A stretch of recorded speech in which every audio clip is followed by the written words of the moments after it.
As a community, it's important that we recognize and remember the people who went out there and fought for themselves and in turn fought for us.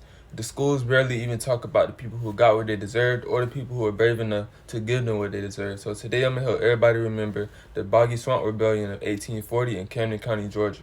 Boggy Swamp was a 2,000 plus acre plantation located between Dover Bluff and Waverly in Camden County, Georgia.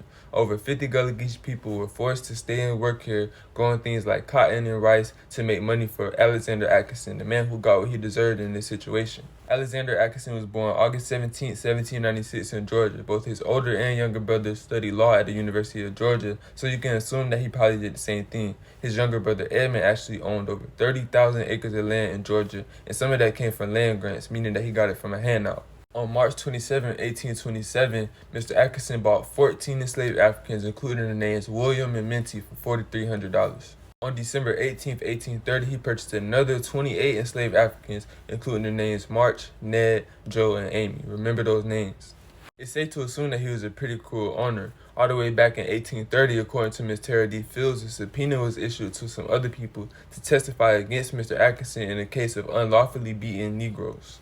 But eventually enough was enough. According to Minty, an enslaved woman on the plantation, Mr. Atkinson told Joe to whip Ned and March for working too slow, told him to give him a dozen lashes. But either in the process or after Ned was getting whipped, March was actually able to grab a hold of Mr. Atkinson, and then they did what they had to do. The investigation of the incident was pretty much done by Alexander's friends and family. His own brother Edmund was the one who inspected the body and determined the cause of death, and the foreman even had a son named after Alex. 8 men were arrested for the murder: March, Lewis, Lil Joe, Ned, Prince, Big Joe, Amos, and William. On June 29th, only 9 days after the incident, 5 of them were found guilty. And just listen to how the verdict read off.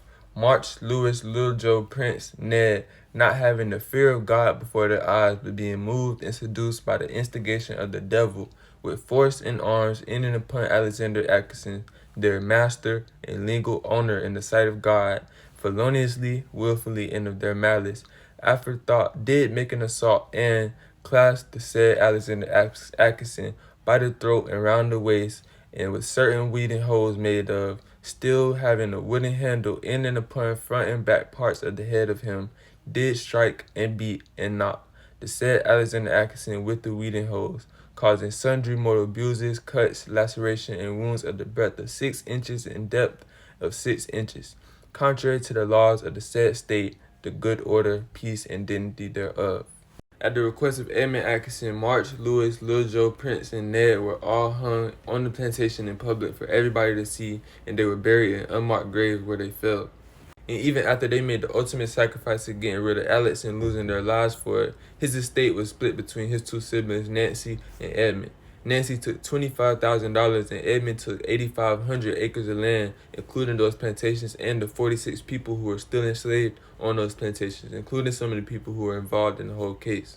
And even though Boggy Swamp didn't become a full-scale revolution, we still have to recognize the importance and honor the ancestors who took the initiative to rebel and resist against white supremacy and the institutions that have always came against us. I grew up in the area and our schools never taught us anything about Boggy Swamp Plantation or the resistance that happened there in 1840, so make sure you share this with a friend and make sure that they can learn the names like March, Ned, Lewis, Lil Joe, and Prince. And also make sure you subscribe to my channel, The Community Teacher, so you can learn more Black history in coastal Georgia and around the world. Peace.